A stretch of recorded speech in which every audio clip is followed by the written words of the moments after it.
Okay, thank you so much. Midwifery Academy ዛሬ essential terminologies for midwifery በሚል ቶፒክ መጥተናል። ዋናነት እዚህ ጋር ሚድዋይፈሪ አካዳሚ ላይ የተለያዩ ቶፒኮችን ዲስከስ እናደርጋለን ለሚድዋይፈሪ ተማሪዎች እና እንዲሁም ስራ ላይ ላሉ ሚድዋይፈሪ ባለሙያዎች ትልቅ የሆነ ግብአት ይሆናሉ ብለን የምናስባቸውን ቶፒኮችን በአማርኛ እንደ እንግሊዘኛም ዲስከስ እናደርጋለን። ስለዚህ ቻናሉን ፎሎ ማድረግ እንዳትረሱ፣ ሰብስክራይብ አድርጉ። ዴይ ቱ ዴይ የምንለቃቸው ቪዲዮዎች እንዲደርሳችሁ ለጓደኞቻችሁንም ሼር ማድረጋችሁን እንዳትረሱ። Let us proceed to today's the essential terminologies for the midwifery. Okay, so በዋናነት አንዳንድ ኮመን የሆኑ ተርሚኖሎጂዎችን ዲስከስ ለማድረግ እንሞክራለን። የመጀመሪያው ምንድነው? ኦብስታትሪክስ። Obstetrics, as you know, it is the field of medicine now. It mainly focuses on the pregnancy, childbirth እና postpartum period ላይ በዋናነት ምን የሚሆነው ፎከስ የሚያደርገው ማለት so it mainly deals with the issues related to pregnancy, childbirth and the postpartum periods. The other thing, the second, the terminology that every midwife needs to know is parturient. Parturient ማለት ምንድነው? It is what the indicate is a woman in labor. ዋናነት ምንድነው? ሌበር ላይ ያለች ሚጥ ላይ ያለችን እናትን ለመግለጽ የምንጠቀምበት ስም ምንድነው የምንለው? ፓርቹራንት ተብላ ትጠራለች ነው። ሌላኛው ተርሚኖሎጂ ምንድነው? ናል ግራቪዳ ነው። ናል ግራቪዳ as name implies here ከፊት ምን የምትል ነገር አለች? ናል አለች፣ ከዛ ግራቪዳ ነው። ናል means ምንድነው? ዜሮ። ግራቪዳ means ደግሞ ፕሬግናንሲ ነው። so it is refers to the woman who currently is not pregnant and has never been pregnant. በዋናነት ናል ግራቪዳ ስንል ምንድነው? አርግዛም ማጣቅ እናት ወይ ደግሞ አሁን ላይ ነፍሰ ጡር ያልሆነች እናት ምን ተብላ ትጠራለች? ናል ግራቪዳ ተብላ ትጠራለች ማለት ነው። ሌላኛው ግራቪዳ ስንል መጀመሪያ ለመናገር እንደሞከርኩት ግራቪዳ ማለት ምንድነው?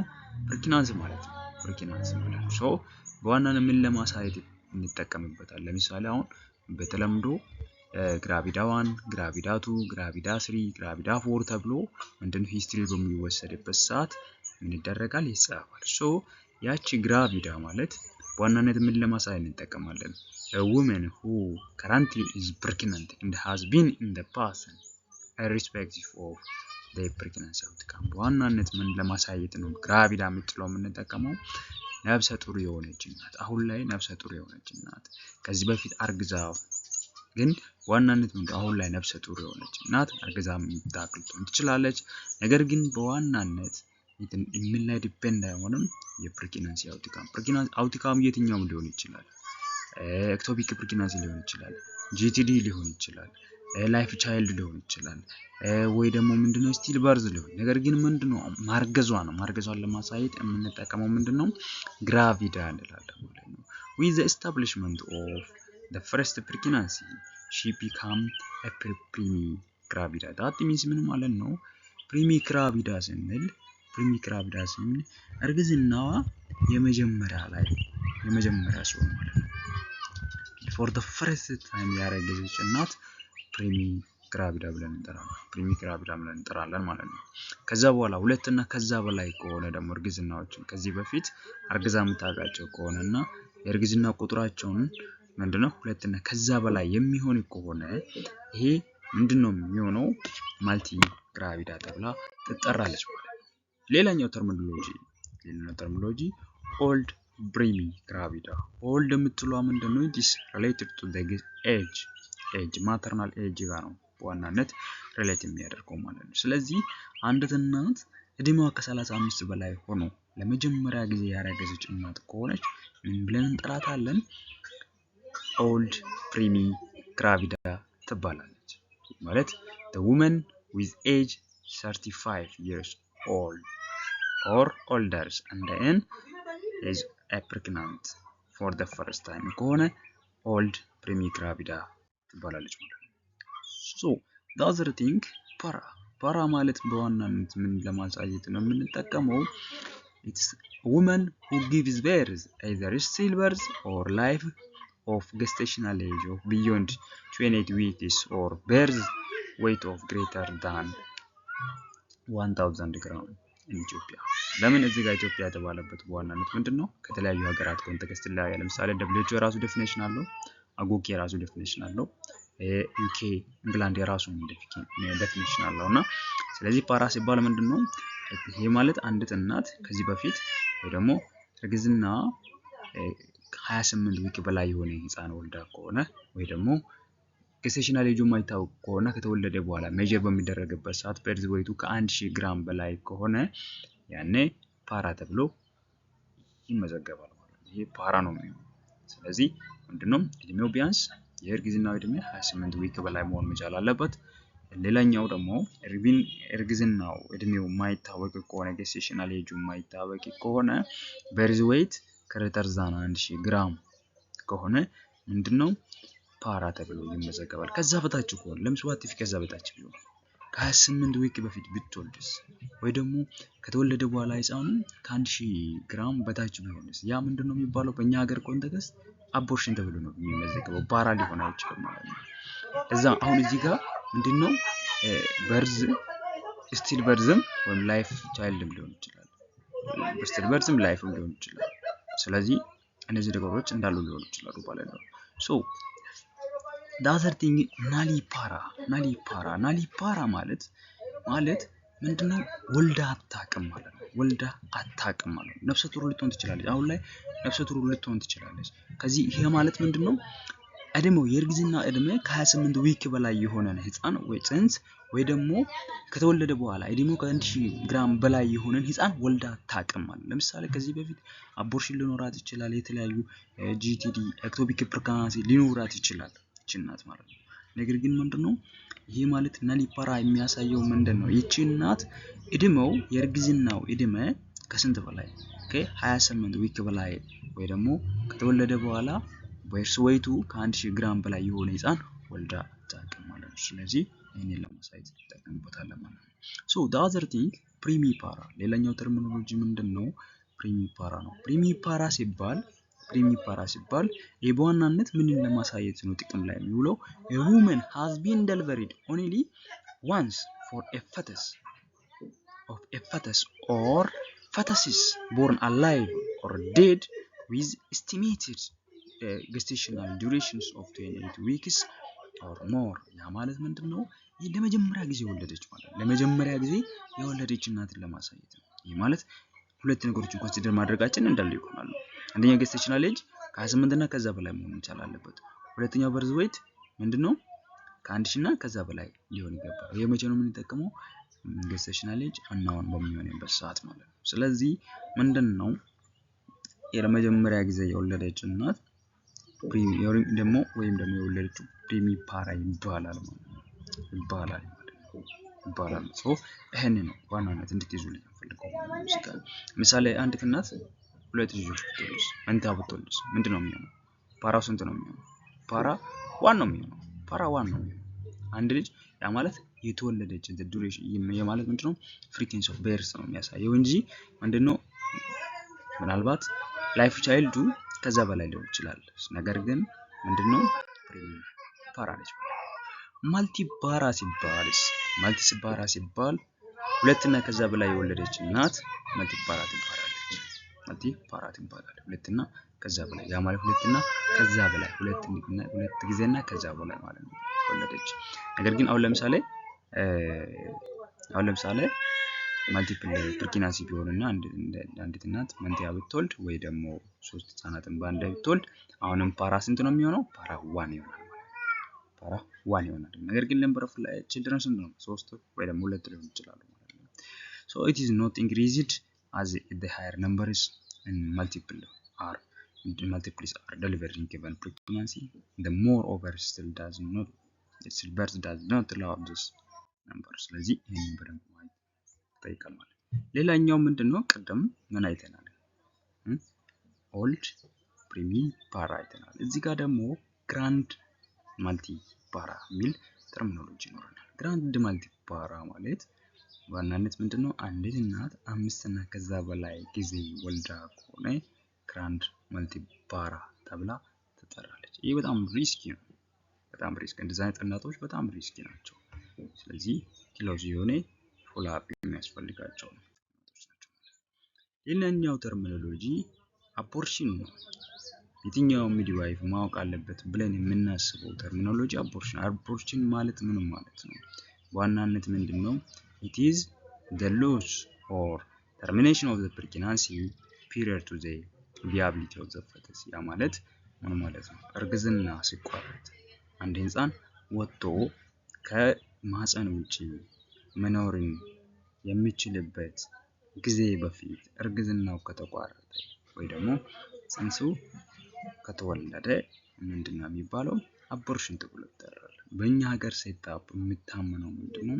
አንድ ህፃን ከ28 ዊክ በፊት ከተወለደ ምንድነው ውጭ ላይ ያለው ኤክስትራ ዩትሪያን ኢንቫይሮንመንት መቋቋም ስለማይችል አቦርሽን ይባላል።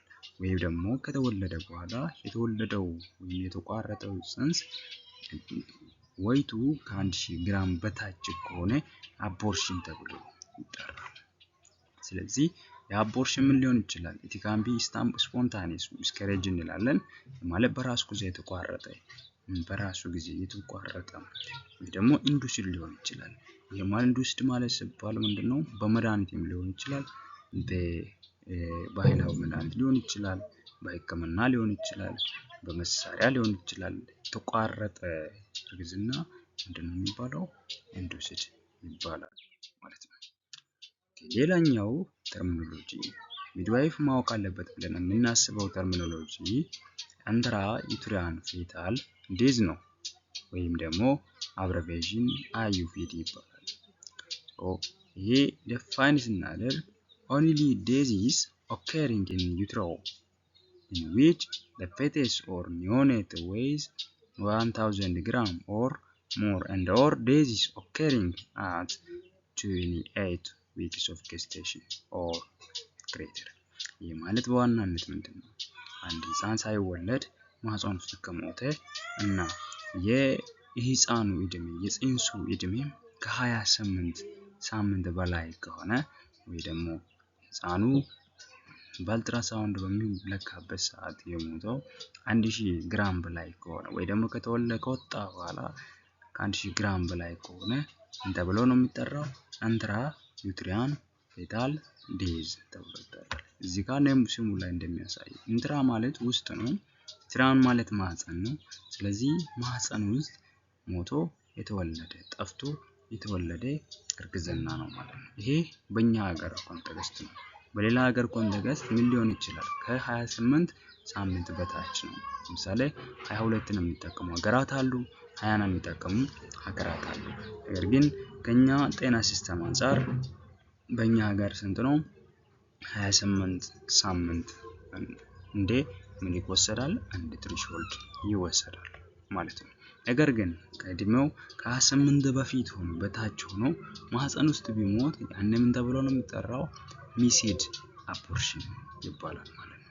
ሚስድ አቦርሽን ይባላል ማለት ነው። ሚስድ አቦርሽን ይባላል ማለት ነው። ነገር ግን እድሜው 28 ሳምንት በላይ ከሆነ ወይም ደግሞ ከተወለደ በኋላ ስለካ 1000 ግራም እና ከዛ በላይ የሆነ ዌይት ካለው ያ ምንድነው የሚባለው? IUFD ይባላል ማለት ነው።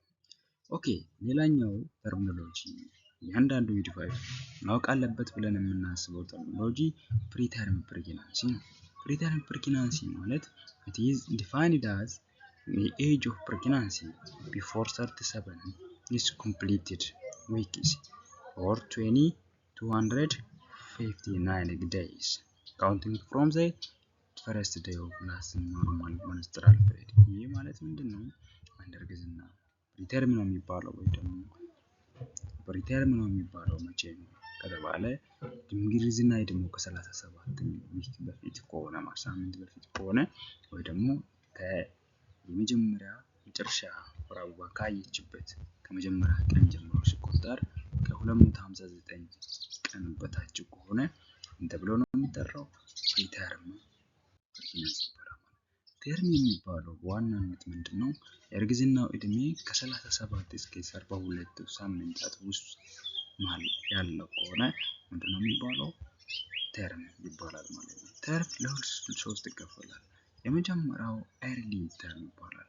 ሁለተኛው ፉል ተርም ይባላል። ሶስተኛው ሌት ተርም ተብሎ ይጠራል። የኤርሊ ተርም የሚባለው በዋናነት ከ37 ሳምንት ጀምሮ እስከ 38 ያለው ከሆነ 38ን የሚያካትት ከሆነ ኤርሊ ተርም ይባላል ማለት ነው። ፉል ተርም የሚባለው 39 ጀምሮ እስከ 40 ሳምንት ድረስ 40 ሳምንትን የሚያካትት ሲሆን ምንድነው የሚሆነው? ፉል ተርም ይባላል። ሌት ተርም የሚባለው ደግሞ ከ41 ሳምንት ጀምሮ እስከ 40 ሳምንት ሙሉን የሚያልቅበት ማለት 41ኛው ሳምንት ሌት ተርም ፕሬግናንሲ ተብላ ትጠራለች ማለት ነው። ከ42 እና ከዛ በላይ ከሆነ ደግሞ ምን ተብሎ ነው የሚጠራው? ፖስት ተርም ፕሬግናንሲ ይባላል ማለት ነው። ይኸው እዚህ ጋር ለፖስት ተርም ፕሬግናንሲ የሚባለው is the one that exceeds 42 weeks or is greater than or equal to 294 days from the first day of last normal menstrual period ከሆነ ፖስት ተርም ፕሬግናንሲ ይባላል ማለት ነው። ይሄ ዋናነት እነዚህ ነገሮች ማወቅ በጣም አስፈላጊ ናቸው። ሌላኛው ከፈረስት ትራይሚስተር ፕሬግናንሲ 3 ትራይሚስተር አለው። 4 ትራይሚስተር አለው። አሁን ላይ አንድ ተጨማሪ መጥቷል። ስለዚህ ፈረስት፣ ሴከንድ፣ ሰርድ እና ፎርዝ ይባላል። ፈረስት የሚባለው የመጀመሪያው 3 ወራት የእርግዝና 3 ወራት ምንድነው የሚባለው? ፈረስት ትራይሚስተር ፕሬግናንሲ ይባላል። ስለዚህ ዊክ 1 ዊክ 2 ዊክ 1 እስከ ዊክ 12 ድረስ ያለው ማለት ነው። ሌላኛው ሴከንድ ትራይሚስተር የምንለው ደግሞ ከመጀመሪያው ከ13ኛ ሳምንት ጀምሮ ወይ ደግሞ ዊክ 3 ዊክ 4 ማለት ዊክ 4 ዊክ 5 እና ዊክ 6ን የሚያካትተው ምንድነው የሚባለው? ሴከንድ ትራይሚስተር ፕሬግናንሲ ይባላል። ሶስተኛው ምንድነው? ሰርድ ትራይሚስተር ፕሬግናንሲ የሚባለው 7 8 እና 9 ያካትታል ማለት ነው። ፎርዝ ትራይሚስተር የምንለው ምንድነው? ከቻይልድ በርዝ በኋላ ፖስት ፓርተም ፐሪድን ፎርስ ትራይሚስተር ወይ ደግሞ ኢኖቬሌሽን ፐሪድ የምንለው ይህ በዋናነት ምንድነው? ይህ ዱሪንግ ፕሬግናንሲ የተፈጠሩ ቼንጆች ወደ ቀድሞ ነን ፕሬግናንሲ ስቴት የሚለወጡበት ጊዜ ምንድነው የሚባለው? ፎርስ ትራይሚስተር ይባላል ማለት ነው። ሌላኛው ተርሚኖሎጂ እያንዳንዱን ብሬት ማወቅ አለበት ብለን የምናስበው ምንድነው? አንቲፓርተም ሄሞሬጅ ነው። አንቲፓርተም ሄሞሬጅ ምንድነው? it is what ዋናነት defined as the bleeding from the or into the genital tract after the 28 weeks of pregnancy but before the birth of the baby. 20 weeks of the weeks it is taken arbitrarily as the lower limits of fetal viability. ስለዚህ ከ28 ሳምንት በኋላ ቪያቢሊቲ በደንብ ቼክ መደረግ አለበት። ከ28 ሳምንት በኋላ ብሊድ ካደረገች ምንድነው የሚባለው? የትኛውም ኮርስ ሊሆን ይችላል። ብሊድ ካደረገች አንቲፓርተም ሄሞሬጅ ይባላል ማለት ነው። ፕላሰንታ ፕሪቪያ የምንለው ምንድነው? the placenta attachment in the lower pole of the uterus partially or wholly covering the internal os in front of the present part. ስለዚህ በዋናነት ምንድነው? ፕላሰንታል አታችመንት ሚንስ በዋናነት ኖርማል ፕሬግናንሲ ላይ ፕላሰንታ የቱ ጋር አታችመንት ነው? ፋንደስ ላይ አታችመንት ነው። ላይኛው የማህፀን ክፍል ላይ አታችመንት ነው። ነገር ግን lower pole of the uterus ላይ አታች ካረገ ፓርሻሊም ሆነ ሙሉ በሙሉ ኢንተርናል ኦስን ከቨር ካደረገ ፕላሰንታ ፕሪቪያ ተብሎ ይጠራል። ሌላኛው ፕላሰንታል አብራፕሽን ፕላሰንታ የሚባለው ነገር ምንድነው? is the bleeding from the placental side due to the premature separation of the normally sutured placenta after 28 weeks of gestation. ያ ማለት ምንድነው? ኖርማሊ የተጣበቀው ፕላሰንታ ህፃን ከመወለዱ በፊት ፕሪማቹር ሚካረገች ዲታች ካረገና ሴፓሬትድ ሆኖ ብሊድ ካደረገ ምንድነው? አብራፕሽን ኦፍ ፕላሰንታ ወይ ደግሞ ፕላሰንታል አብራፕሽን ብለን እንጠራለን ማለት ነው። ሌላኛው ምንድነው ፌታሊ ነው። ፌታሊ ያ ማለት this refers to the relationship of the long axis of the fetus to the long axis of the centralized uterus or maternal spine። ስለዚህ ፌታሊ ስንት ነው? 3 ሊሆን ይችላል። ከነዚህ አንዱ ሊሆን ይችላል ማለት ነው። ሞስት ኮማንሊ የሚታወቀው ማን ነው? ሎንጊቱዲናል ነው። 99.5% ነው የሚይዘው ሎንጊቱዲናል። ያ ማለት ምንድነው? when the long axis of the fetus ከማተርናል ሎንግ አክሲስ ወይ ደግሞ ከስፔን ጋር ምን ሲሆን ፓራሌልም ሲሆን ምንድነው ማለት ነው? ሎንጊቱዲናል ይባላል። ትራንስቨርዝሊ የሚባለው ደግሞ አለ። ትራንስቨርዝሊ ማለት አግዲም ስተኛ ማለት ሽሉ አግዲም ስተኛ ማለት ነው። ያ ማለት ምንድነው? when the long axis of the fetus is perpendicular to the maternal spine or the long axis of the centralized uterus ከሆነ ትራንስቨርስ ይባላል። ኦብሊክ የሚባለው ደግሞ ምንድነው? ዲያጎናል ነው። ለምሳሌ እዚህኛውን ማየት ይችላል። እዚህ ላይ ያለውን ኢሜጅ ማየት ይችላላችሁ። ይሄ ምንድነው? እዚህ ጋር አሁን ይሄ እንደዚህ ነው እንግዲህ ማተርናል አክሲስ ማለት ነው። ስለዚህ ወይ ደግሞ ማተርናል ስፔን እንደዚህ ነው። ነገር ግን የህፃኑ አቀማመጥ እንደሚተቀመጠው እንደዚህ ነው። ስለዚህ ዲያጎናል ሆኗል ማለት ነው። ስለዚህ ኦኬ ሌላኛው ተርሚኖሎጂ ፕሬዘንቴሽን ነው። ፕሬዘንቴሽን ምንድነው? the part of the fetus which occupies the lower wall of the uterus pelvic bridge የታችኛውን የማህፀን ክፍልን ኦኩፓይ ያደርገው የሞላው የህፃኑ አካል ፕሬዘንቴሽን ይባላል። ሶ ፕሬዘንቴሽን ምን ሊሆን ይችላል? ሴፋሊክ ነው። ይሄ ማለት ምንድነው? ሴፋሊክ የህፃኑ ጭንቅላት የታችኛውን the lower uterine segment ላይ ካለ ሴፋሊክ ነው ይባላል። 96.5% ነው የሚይዘው። ይሄ ማለት ኖርማል ነው ማለት ነው። ኖርማል እንደ ሞስትሊ እሱ ኮማንድ ኦከሪንግ ፕሬዘንቴሽን ነው። the other thing ምንድነው? ሁለተኛው ፕሪች ፕሬዘንቴሽን። ፕሪች ፕሬዘንቴሽን 3%።